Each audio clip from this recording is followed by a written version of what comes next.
ਹੁਣ ਤੁਸੀਂ ਗੌਤਮ ਬੁੱਧ ਦੀ ਵਿਪੱਸਨਾ ਸਾਧਨਾ ਅਤੇ ਹੁਣ ਦੀ ਵਿਪੱਸਨਾ ਦੇ ਵਿੱਚ ਫਰਕ ਸਮਝੋ।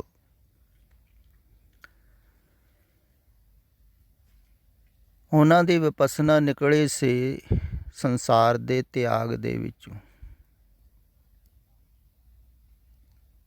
ਪਹਿਲਾਂ ਉਹਨਾਂ ਨੇ ਤਿਆਗਿਆ ਸੀ ਸੰਸਾਰ ਨੂੰ, ਅਸਤ ਨੂੰ, ਝੂਠ ਨੂੰ, ਫਿਰ ਹੀ ਸਾਧਨਾ ਸ਼ੁਰੂ ਕੀਤੀ ਸੀ। ਇਸ ਕਰਕੇ ਉਹਨਾਂ ਨੇ ਸਾਰੀ ਜ਼ਿੰਦਗੀ ਪਹਿਲਾਂ ਪ੍ਰਚਾਰ ਕੀਤਾ, 40 ਸਾਲ ਲਗਾਤਾਰ ਇਹੋ ਹੀ ਸਮਝਾਉਂਦੇ ਰਹੇ ਸੰਸਾਰ ਝੂਠ ਹੈ, ਅਸਤ ਹੈ, ਮਿਥਿਆ, ਕੂੜ ਹੈ, ਦੁੱਖ ਰੂਪ ਉਹ ਜ਼ਿਆਦਾ ਕਹਿੰਦੇ ਸਨ। ਅਤੇ ਜਿਹੜੇ ਸਤਸੰਗੀ ਸਨ ਉਹ ਸੁਣ ਕੇ ਆਸਤੇ ਆਸਤੇ ਉਹਨਾਂ ਨੂੰ ਗੱਲ ਸਮਝ ਵਿੱਚ ਆਉਂਦੀ ਸੀ, ਖਿਆਲ ਵਿੱਚ ਆਉਂਦੀ ਸੀ ਵੀ ਹੈ ਤੇ ਦੁੱਖ ਰੂਪ। ਤਾਂ ਉਹਨਾਂ ਦਾ ਸੰਸਾਰ ਵੱਲੋਂ ਧਿਆਨ ਹਟਦਾ ਸੀ, ਵੈਰਾਗ ਪੈਦਾ ਹੁੰਦਾ ਸੀ।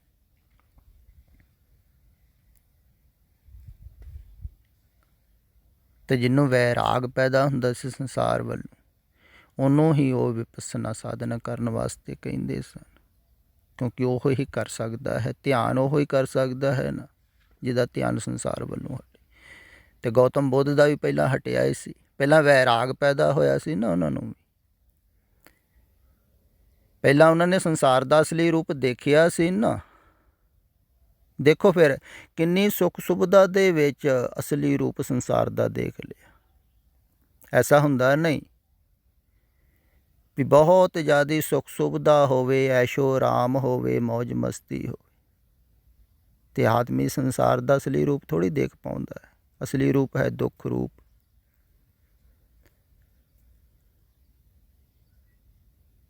ਅਤੇ ਸੁੱਖ ਸੁਵਿਧਾ ਦੇ ਵਿੱਚ ਇਸੇ ਕਰਕੇ ਸੁੱਖ ਨੂੰ ਰੋਗ ਕਿਹਾ ਹੈ, ਭਾਵ ਕਿ ਸੁੱਖ ਦੂਰ ਲੈ ਕੇ ਜਾਂਦਾ ਹੈ, ਅਸਲੀ ਰੂਪ ਨਹੀਂ ਸੰਸਾਰ ਦਾ ਦੇਖਣ ਦਿੰਦਾ। ਅਤੇ ਦੁੱਖ ਦਾਰੂ, ਦੁੱਖ ਦੇ ਵਿੱਚ ਅਸਲੀ ਰੂਪ ਦਿਖਾਈ ਦਿੰਦਾ ਹੈ, ਪਤਾ ਲੱਗਦਾ ਹੈ ਵੀ ਦੁੱਖ ਰੂਪ ਹੈ। ਪਰ ਗੌਤਮ ਬੁੱਧ ਦੀ ਬੜੀ ਗਹਿਰੀ ਦ੍ਰਿਸ਼ਟੀ ਰਹੀ ਹੋਵੇਗੀ। ਇੰਨੀ ਸੁੱਖ ਸੁਵਿਧਾ ਦੇ ਵਿੱਚ, ਐਸ਼ੋ ਆਰਾਮ ਦੇ ਵਿੱਚ ਉਹਨਾਂ ਨੇ ਸੰਸਾਰ ਨੂੰ ਦੁੱਖ ਰੂਪ ਦੇਖ ਲਿਆ। ਐਸਾ ਕਦੇ ਕਦੇ ਹੁੰਦਾ ਹੈ।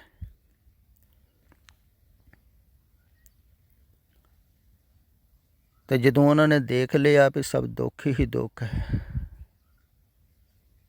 ਅਤੇ ਵੱਧ ਰਿਹਾ ਹੈ ਹਰ ਵਕਤ,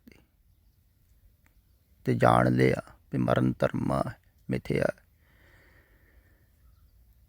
ਅਤੇ ਫਿਰ ਹੀ ਸੰਸਾਰ ਦਾ ਤਿਆਗ ਕੀਤਾ ਹੈ ਨਾ।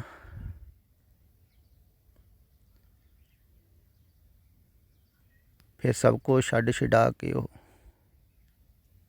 ਜੰਗਲ ਵੱਲ ਨੂੰ ਚਲੇ ਗਏ। ਪ੍ਰਭੂ ਦੀ ਖੋਜ ਸ਼ੁਰੂ ਹੋਈ, ਤਲਾਸ਼ ਸ਼ੁਰੂ ਹੋਈ, ਫਿਰ ਧਿਆਨ ਸ਼ੁਰੂ ਹੋਏ। ਅਤੇ ਜਿੰਨੇ ਵੀ ਜਾਣਿਆ ਹੈ ਖਿਆਲ ਵਿੱਚ ਰੱਖਿਓ, ਭਾਵੇਂ ਉਹ ਕਬੀਰ ਜੀ ਵੀ ਹਨ, ਰਵਿਦਾਸ ਜੀ ਹਨ, ਭਾਵੇਂ ਉਹਨਾਂ ਨੇ ਘਰ ਬਾਰ ਨਹੀਂ ਛੱਡਿਆ, ਫਿਰ ਵੀ ਸੰਸਾਰ ਵੱਲੋਂ ਵੈਰਾਗ ਹੁੰਦਾ ਹੈ ਪਹਿਲਾਂ। ਇਸ ਕਰਕੇ ਉਹ ਸੰਸਾਰ ਦੇ ਵਿੱਚ ਸਫਲ ਨਹੀਂ ਹੋ ਪਾਉਂਦੇ ਬਹੁਤ।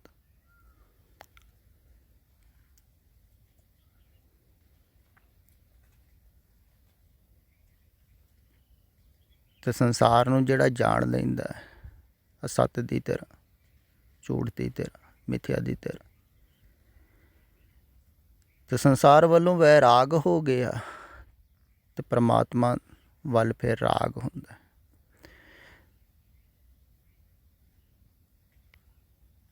ਅਤੇ ਪਹਿਲਾਂ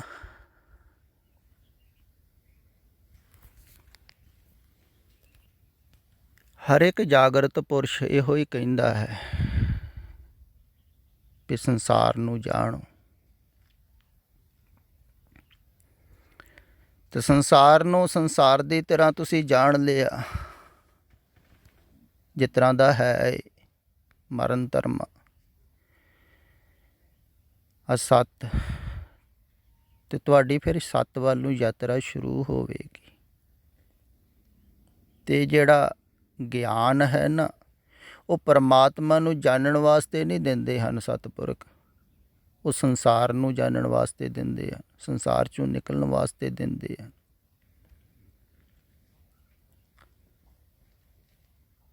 ਸੰਸਾਰ ਦਾ ਅਸਲੀ ਰੂਪ ਸਿਆਣ ਵਿੱਚ ਆ ਜਾਵੇ ਤਾਂ ਦਿੰਦੇ ਹਨ।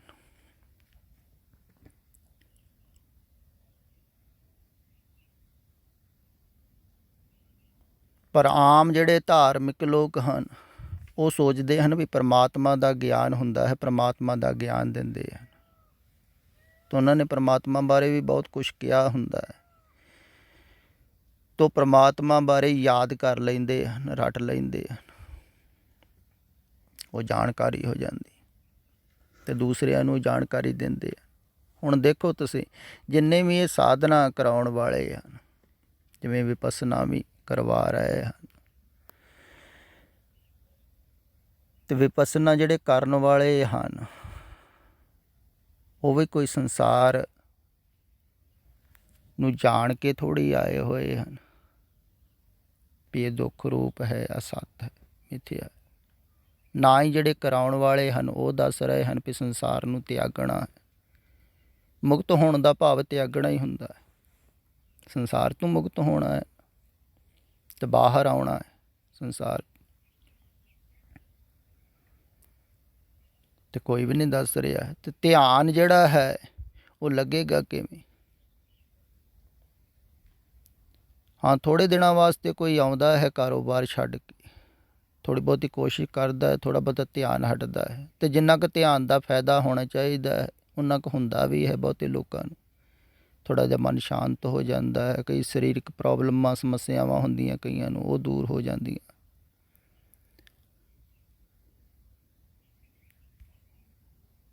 ਤੋ ਫਿਰ ਸੰਸਾਰ ਦੇ ਵਿੱਚ ਜਾ ਕੇ ਉਲਝ ਜਾਂਦੇ ਹਨ। ਛੁਟਕਾਰਾ ਥੋੜ੍ਹੀ ਹੁੰਦਾ ਹੈ, ਅਤੇ ਨਾ ਹੀ ਛੁਟਕਾਰਾ ਕਰਨ ਵਾਸਤੇ ਧਿਆਨ ਦੀਆਂ ਵਿਧੀਆਂ, ਸਾਧਨਾ, ਨਾਮ ਜਪ ਤਪ ਕਰਵਾ ਰਹੇ ਹਨ। ਕਈ ਤਾਂ ਸੋਚਦੇ ਹਨ ਵੀ ਇਹ ਜੋ ਧਿਆਨ ਜਪ ਤਪ ਹੈ, ਪਾਠ ਪੂਜਾ ਹੈ, ਇਹ ਵੈਸੇ ਹੀ ਹੈ ਜਿਵੇਂ ਬੈਂਕ ਦੇ ਵਿੱਚ ਆਪਾਂ ਪੈਸੇ ਰੱਖਦੇ ਹਾਂ ਵੀ ਇੱਦਾਂ ਅੱਗੇ ਜਾ ਕੇ ਕੰਮ ਆਊਗਾ। ਨਹੀਂ, ਇਹ ਅੱਗੇ ਜਾ ਕੇ ਕੰਮ ਆਉਣ ਵਾਸਤੇ ਨਹੀਂ ਹੈ, ਇਹ ਸਭ ਕੁਛ ਹੀ ਧਿਆਨ ਹਟਾਉਣ ਵਾਸਤੇ ਹੈ ਸੰਸਾਰ ਵੱਲੋਂ। ਅਤੇ ਧਿਆਨ ਤਾਂ ਹੀ ਹਟੇਗਾ ਪਹਿਲਾਂ ਤੁਸੀਂ ਹਟਾਉਣ ਨੂੰ ਤਿਆਰ ਹੋਵੋਗੇ। ਹਟਾਉਣ ਨੂੰ ਤਾਂ ਹੀ ਤਿਆਰ ਹੋਵੋਗੇ ਤੁਸੀਂ ਪਹਿਲਾਂ ਸੰਸਾਰ ਨੂੰ ਜਾਣੋਗੇ, ਉਹਦਾ ਅਸਲੀ ਰੂਪ ਜਾਣੋਗੇ। ਇਸ ਕਰਕੇ ਪਹਿਲਾਂ ਅਸਲੀ ਰੂਪ ਜਾਣਨ ਵਾਸਤੇ ਕਿਹਾ ਜਾਂਦਾ ਹੈ। ਸਤਸੰਗ ਦਾ ਇਹੋ ਹੀ ਲਾਭ ਹੁੰਦਾ ਹੈ ਪਹਿਲੇ ਵੀ ਸੰਸਾਰ ਦਾ ਤੁਸੀਂ ਅਸਲੀ ਰੂਪ ਜਾਣ ਲਵੋ, ਇਹਨੂੰ ਸਿਆਣ ਲਵੋ, ਇੱਧਰੋਂ ਵੈਰਾਗ ਹੋ ਜਾਵੇਗਾ ਤੁਹਾਨੂੰ, ਅਤੇ ਸੱਤ ਦੀ ਤੁਹਾਡੀ ਯਾਤਰਾ ਸ਼ੁਰੂ ਹੋ ਜਾਵੇਗੀ। ਸੱਤ ਵੱਲੋਂ ਤੁਸੀਂ ਚੱਲਣ ਲੱਗ ਪਵੋਗੇ, ਗੁਰਮੁਖ ਹੋ ਜਾਓਗੇ। ਜਦੋਂ ਤੁਸੀਂ ਗੁਰਮੁਖ ਹੋ ਗਏ ਫਿਰ ਤੁਹਾਨੂੰ ਗੁਰੂ ਮੰਤਰ ਦਿੱਤਾ ਜਾਵੇਗਾ। ਗੁਰੂ ਮੰਤਰ ਉਹ ਹੀ ਹੈ ਧਿਆਨ। ਅਤੇ ਗੌਤਮ ਬੁੱਧ ਵੀ ਉਦੋਂ ਹੀ ਦਿੰਦੇ ਸੀ ਨਾ ਦੀਕਸ਼ਾ, ਜਦੋਂ ਕੋਈ ਆਉਂਦਾ ਸੀ ਸਭ ਕੁਛ ਛੱਡ ਕੇ ਸੰਸਾਰ ਵੱਲੋਂ। ਇੱਦਾਂ ਹੀ ਹਰ ਇੱਕ ਸਤਿਪੁਰਖ ਹੀ ਇੱਦਾਂ ਹੀ ਕਰਦਾ ਰਿਹਾ ਹੈ, ਭਾਵੇਂ ਉਹ ਸ਼ਬਦ ਦਿੰਦਾ ਹੋਵੇ, ਭਾਵੇਂ ਕੋਈ ਧਿਆਨ ਦੀ ਵਿਧੀ ਦਿੰਦਾ ਹੋਵੇ, ਕਿਉਂਕਿ ਸ਼ਬਦ 'ਤੇ ਵੀ ਧਿਆਨ ਤਾਂ ਹੀ ਟਿਕੇਗਾ ਜਦੋਂ ਕੋਈ ਬਾਹਰੋਂ ਸੰਸਾਰ ਵੱਲੋਂ ਹਟਾਉਣ ਨੂੰ ਤਿਆਰ ਹੋਵੇਗਾ। ਅਤੇ ਜਿਹੜਾ ਹਟਾਉਣ ਨੂੰ ਤਿਆਰ ਹੁੰਦਾ ਸੀ, ਤਾਂ ਦੇਖਿਆ ਨਾ ਸਤਿਪੁਰਖਾਂ ਨੇ, ਪਹਿਲਾਂ ਮਰਨ ਕਬੂਲ ਜੀਵਨ ਕੀ ਛੜੇ ਆਸ, ਉਹ ਸਭਨ ਕੀ ਰੇਣਕਾ ਤਾਂ ਆਓ ਹਮਾਰੇ ਪਾਸ।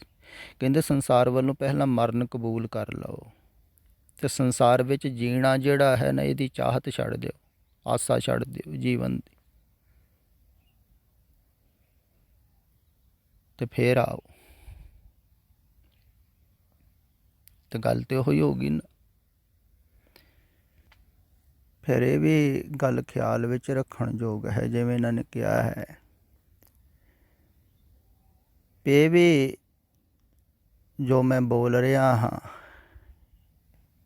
ਵੈਸੇ ਹੀ ਹੈ ਜੈਸੇ ਤੁਸੀਂ ਕਿਤਾਬਾਂ ਪੜ੍ਹ ਲੈਂਦੇ ਹੋ, ਪੁਸਤਕਾਂ ਪੜ੍ਹ ਲੈਂਦੇ ਹੋ, ਕਾਹੇ ਜਾਂ ਇਹ ਡਾਇਰੈਕਟ ਸਤਸੰਗ ਦਾ ਲਾਭ ਦੇਵੇਗਾ। ਨਹੀਂ, ਵੈਸੇ ਨਹੀਂ ਹੈ ਜੈਸੇ ਤੁਸੀਂ ਕਿਤਾਬਾਂ ਪੜ੍ਹ ਲੈਂਦੇ ਹੋ। ਕੋਈ ਕਿਤਾਬਾਂ ਦੇ ਵਿੱਚ ਜੋ ਲਿਖਿਆ ਹੈ ਉੱਦਾਂ ਹੀ ਲਿਖਿਆ ਹੈ, ਜੋ ਮਰਜ਼ੀ ਅਰਥ ਕਰ ਲਓ ਤੁਸੀਂ, ਜੋ ਮਰਜ਼ੀ ਸਮਝ ਲਓ। ਇਸ ਕਰਕੇ ਜ਼ਿਆਦਾਤਰ ਲੋਕ ਆਪਣੇ ਮਨ ਦੇ ਅਨੁਕੂਲ ਗੱਲ ਸਮਝਦੇ ਹਨ ਕਿਤਾਬਾਂ ਦੇ ਵਿੱਚ। ਜੋ ਮਨ ਨੂੰ ਭਾਉਂਦੀ ਹੈ ਉਹ ਸਮਝ ਲੈਂਦੇ ਹਨ। ਉਹਦੇ ਨਾਲ ਮਨ ਥੋੜ੍ਹੀ ਮਰੇਗਾ। ਆਪਣੇ ਆਪ ਇਸੇ ਕਰਕੇ ਹੀ ਅਧਿਆਤਮ ਮਾਰਗ 'ਤੇ ਚੱਲਣਾ ਕਠਿਨ ਹੈ, ਬਹੁਤ ਕਠਿਨ ਹੈ। ਖਿਆਲ ਵਿੱਚ ਰੱਖੋ, ਕਿਉਂਕਿ ਮਨ ਆਪਣੇ ਮਰਨ ਦੀ ਦਵਾਈ ਖੋਜੇਗਾ ਥੋੜ੍ਹੀ। ਜਿਵੇਂ ਤੁਸੀਂ ਆਪਣੀ ਮੌਤ ਦੀ ਦਵਾਈ ਖੋਜਣੀ ਹੋ ਥੋੜ੍ਹੀ ਖੋਜੋਗੇ, ਇੱਦਾਂ ਹੀ ਮਨ ਆਪਣੇ ਮਰਨ ਦੀ ਦਵਾਈ ਸ਼ਾਸਤਰਾਂ 'ਚ ਖੋਜੇਗਾ ਥੋੜ੍ਹੀ, ਉਪਦੇਸ਼ ਥੋੜ੍ਹੀ ਲਵੇਗਾ। ਮਨ ਆਪਣੇ ਆਪ ਨੂੰ ਬਚਾਉਣਾ ਚਾਹੁੰਦਾ ਹੈ, ਸੇਫ ਕਰਨਾ ਚਾਹੁੰਦਾ ਹੈ। ਇਸ ਕਰਕੇ ਸ਼ਾਸਤਰਾਂ ਨੂੰ ਪੜ੍ਹ ਕੇ ਮਨ ਨਹੀਂ ਮਰਦਾ ਹੈ, ਬਚਦਾ ਹੈ ਸ਼ਾਸਤਰੀ ਗਿਆਨ ਦੁਆਰਾ। ਅਤੇ ਜਿੰਨੇ ਮਨ ਨੂੰ ਬਚਾਉਣਾ ਹੈ ਨਾ, ਉਹ ਸ਼ਾਸਤਰਾਂ ਦੇ ਵਿੱਚ ਪੈਂਦਾ ਹੈ, ਉੱਥੋਂ ਗਿਆਨ ਹਾਸਲ ਕਰਦਾ ਅਤੇ ਮਨ ਬਚਿਆ ਰਹਿੰਦਾ। ਅਤੇ ਜਿਹੜਾ ਸਾਹਮਣੇ ਹੁੰਦਾ ਹੈ ਉਹਨੂੰ ਪਤਾ ਹੈ ਵੀ ਮਨ ਕਿਵੇਂ ਕਿਵੇਂ ਬਚਦਾ ਹੈ। ਅਤੇ ਅਗਰ ਕੋਈ ਉਹਦੇ ਸਾਹਮਣੇ ਆਵੇਗਾ ਤਾਂ ਉਹਦਾ ਮਨ ਬਚਣ ਥੋੜ੍ਹੀ ਦੇਵੇਗਾ। ਅਤੇ ਜਿਹੜਾ ਮਨ ਨੂੰ ਬਚਾਵੇਗਾ ਉਹ ਸਾਹਮਣੇ ਆਵੇਗਾ ਹੀ ਨਹੀਂ। ਹੁਣ ਇਹ ਰਿਕਾਰਡਿੰਗਾਂ ਸੁਣ ਕੇ ਕਈ ਗਿਆਨ ਹਾਸਲ ਵੀ ਕਰ ਸਕਦੇ ਹਨ, ਅੱਖਰ ਹੀ ਕਈ ਕਰ ਰਹੇ ਹਨ, ਪ੍ਰਚਾਰਕ ਬਣ ਰਹੇ ਹਨ, ਉਹ ਪ੍ਰਚਾਰ ਕਰਨਗੇ ਤਾਂ ਉਹਨਾਂ ਨੂੰ ਲਾਭ ਥੋੜ੍ਹੀ ਹੋਵੇਗਾ, ਉਹਨਾਂ ਨੂੰ ਤਾਂ ਅੱਖਰੀ ਹੋ ਜਾਵੇਗਾ। ਅਤੇ ਕਈ ਜਿਹੜੇ ਭਾਵਨਾ ਨਾਲ ਸੁਣਦੇ ਹਨ, ਸ਼ਰਧਾ ਨਾਲ ਸੁਣਦੇ ਹਨ, ਉਹਨਾਂ ਨੂੰ ਵੈਰਾਗ ਹੋਵੇਗਾ ਸੰਸਾਰ 'ਚ। ਉਹਨਾਂ ਨੂੰ ਪਤਾ ਲੱਗੇਗਾ ਗੱਲਾਂ ਤਾਂ ਠੀਕ ਹੀ ਹਨ, ਉਪਦੇਸ਼ ਤਾਂ ਠੀਕ ਹੀ ਦੇ ਰਿਹਾ, ਸੱਤ ਹੈ। ਤੋ ਦੇਖਣਗੇ ਵਾਸਤਵਿਕ ਦੇ ਵਿੱਚ, ਪ੍ਰੇਮ ਦੇ ਵਿੱਚ ਜੋ ਕਿਹਾ ਜਾਂਦਾ ਹੈ ਆਦਮੀ ਦੇਖਦਾ, ਭਾਵਨਾ ਦੇ ਵਿੱਚ ਹੀ ਦੇਖਿਆ ਜਾਵੇਗਾ ਤਾਂ ਉਹ ਦੇਖਣਗੇ ਅਸੱਤ ਹੈ। ਤਾਂ ਉਹਨਾਂ ਦੀ ਯਾਤਰਾ ਸ਼ੁਰੂ ਹੋਵੇਗੀ, ਉਹ ਸਨਮੁਖ ਆਉਣਗੇ। ਅਤੇ ਜਿਹੜਾ ਸਨਮੁਖ ਆਵੇਗਾ ਤਾਂ ਉਹਦਾ ਹੀ ਮਨ ਫਿਰ ਮਿਟੇਗਾ, ਉਹਦੇ ਮਨ 'ਤੇ ਫਿਰ ਚੋਟ ਹੋਵੇਗੀ। ਅਤੇ ਸ਼ਾਸਤਰਾਂ ਦੁਆਰਾ ਚੋਟ ਥੋੜ੍ਹੀ ਹੁੰਦੀ। ਇਸੇ ਕਾਰਨ ਹੈ ਸਾਹਮਣੇ ਜਿਹੜਾ ਹੁੰਦਾ ਹੈ ਉਹਨੂੰ ਸੁਣਨਾ ਕਠਿਨ ਹੈ, ਕਿਉਂਕਿ ਉਹ ਮਨ ਨੂੰ ਮਿਟਾਉਂਦਾ ਹੈ। ਅਤੇ ਮਨ ਬਚਦਾ ਹੈ ਜੋ ਮਨ ਦੇ ਅਨੁਕੂਲ ਹੋਵੇ, ਜੋ ਪ੍ਰਤੀਕੂਲ ਹੋਵੇ ਉਹਦੇ ਦੁਆਰਾ ਮਨ ਮਰਦਾ ਹੈ। ਜਿਵੇਂ ਇਵੇਂ ਸਮਝ ਲਵੋ, ਕੁਛ ਕੁ ਦਿਨ ਪਹਿਲਾਂ ਇੱਥੇ ਇੱਕ ਨੌਜਵਾਨ ਜਾਨਪਾਲ ਆਇਆ ਸੀ।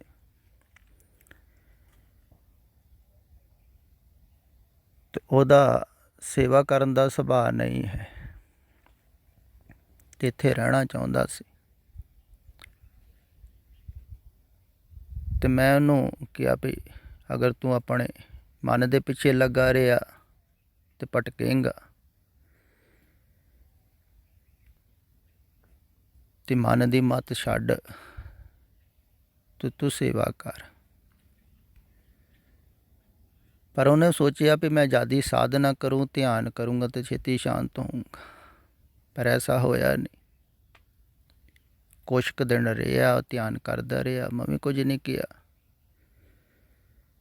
ਤੁਹਾਨੂੰ ਇੱਕਦਮ ਫਿਰ ਘਰਦਿਆਂ ਦੀ ਯਾਦ, ਪਰਿਵਾਰ ਦੀ ਯਾਦ ਆਉਣ ਲੱਗ ਪਈ। ਉਹ ਇੱਥੇ ਰਹਿ ਹੀ ਨਹੀਂ ਸਕਿਆ। ਦੇਖੋ ਕਮਾਲ ਦੀ ਗੱਲ,